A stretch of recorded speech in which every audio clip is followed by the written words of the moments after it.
अगर देश की जनता, दिल्ली की जनता को लगता है केजरीवाल बेईमान है, मैं 1 मिनट के लिए सीएम की कुर्सी पे भी नहीं बैठूंगा। 1 मिनट के लिए मैं बैठने को तैयार नहीं। मैंने अपने जीवन में कुछ नहीं कमाया, मेरा बैंक अकाउंट खाली है, हमारी पार्टी का बैंक अकाउंट खाली है। मैंने जिंदगी में कुछ नहीं कमाया, अपनी इज्जत और अपनी ईमानदारी के सिवा मेरे पास कुछ नहीं है। आज इनकम टैक्स में कमिश्नर की नौकरी करता था, 2000 में नौकरी छोड़ के सन 2000 से 2010 तक 10 साल मैंने दिल्ली की झुग्गियों के अंदर बिताए हैं। कुछ महीने दिल्ली की झुग्गियों में जाके रहा मैं, झुग्गी के अंदर, नंद नगरी सुंदर नगरी की झुग्गियों के अंदर मैंने गली गली में खाक छानी है कि गरीब आदमी रहता कैसे, उसके घर का गुजारा कैसे चलता है। अगर पैसे कमाने हो तो इनकम टैक्स कमिश्नर की नौकरी बुरी नहीं थी। और जब मैंने नौकरी छोड़ी थी तब कोई पार्टी नहीं थी, कुछ नहीं थी। ऐसा नहीं था कि उस टाइम ये था मुख्यमंत्री बनने चला था या कोई पार्टी, कुछ नहीं था, कोई भविष्य नहीं था। केवल देश के लिए जुनून था कि देश के लिए कुछ करना है, देश के लिए कुछ करने हैं। 49 दिन की सरकार के बाद इस्तीफा दिया था, अपने असूलों के लिए इस्तीफा दिया था। किसी ने इस्तीफा मांगा नहीं था, अपने आप इस्तीफा दिया था। आज के तारीख में, आज के जमाने में कोई अपनी चपरासी की नौकरी नहीं छोड़ता। मैंने मुख्यमंत्री की कुर्सी छोड़ी थी, अपने आप छोड़ी थी। ना पद का लालच है, ना दौलत का लालच है, केवल देश के लिए कुछ करने का जुनून है, देश के लिए कुछ करने के लिए आए हैं।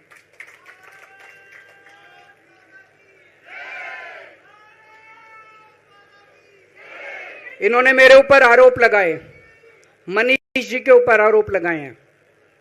इस देश का जो सबसे कठोर कानून है, ईडी का कानून, पीएमएलए, जिसमें बेल भी नहीं मिलती, बेल मिलनी भी मुश्किल है, उसके अंदर हमारे ऊपर तरह तरह के इन लोगों ने आरोप लगाए हैं।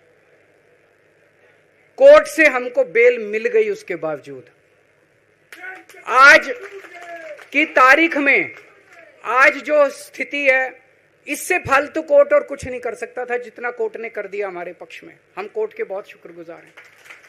कोर्ट ने हमें बेल दे दी, अभी बेल तक ही दे सकता था। अब ये केस चलेगा। मैंने वकीलों से पूछा, मैंने कहा मेरा दिल कहता है कि जब तक ये मैं कोर्ट से बरी होके ना आ जाऊं तब तक मैं सीएम की कुर्सी पे नहीं बैठूंगा। उन्होंने कहा जी ये 10 साल चलेगा केस, कोई कह रहा है 15 साल चलेगा केस, कोई कह रहा है 20 साल चलेगा केस। तो केस ये अभी लंबा चलेगा। आज कोर्ट जितना कर सकता था, कोर्ट ने हमारे पक्ष में निर्णय लिया है, हमें बेल दे दी। उन्होंने ऐसे कानून में जिसमें बेल मिलनी नामुमकिन होती है, उन्होंने बेल दे दी।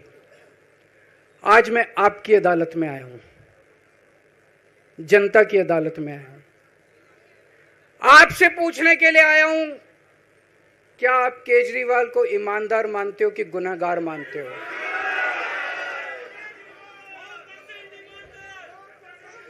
मैं दिल्ली की जनता से पूछना चाहता हूं, मैं देश की जनता से पूछना चाहता हूं कि क्या केजरीवाल ईमानदार है कि गुनहगार है?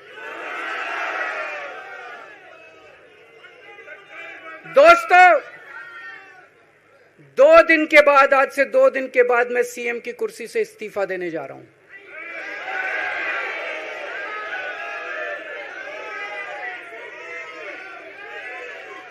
और मैं तब तक सीएम की कुर्सी पे नहीं बैठूंगा जब तक जनता अपना फैसला ना सुना दे।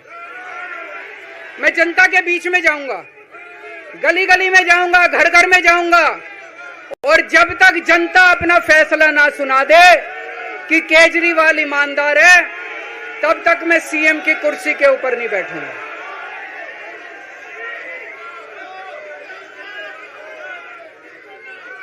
आज से कुछ महीने बाद चुनाव है, दिल्ली के चुनाव है।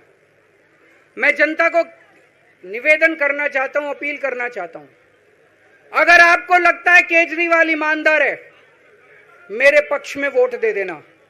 अगर आपको लगता है केजरीवाल गुनहगार है, मेरे को वोट मत देना। आप अगर मेरे को, आपका एक एक वोट मेरी ईमानदारी का सर्टिफिकेट होगा।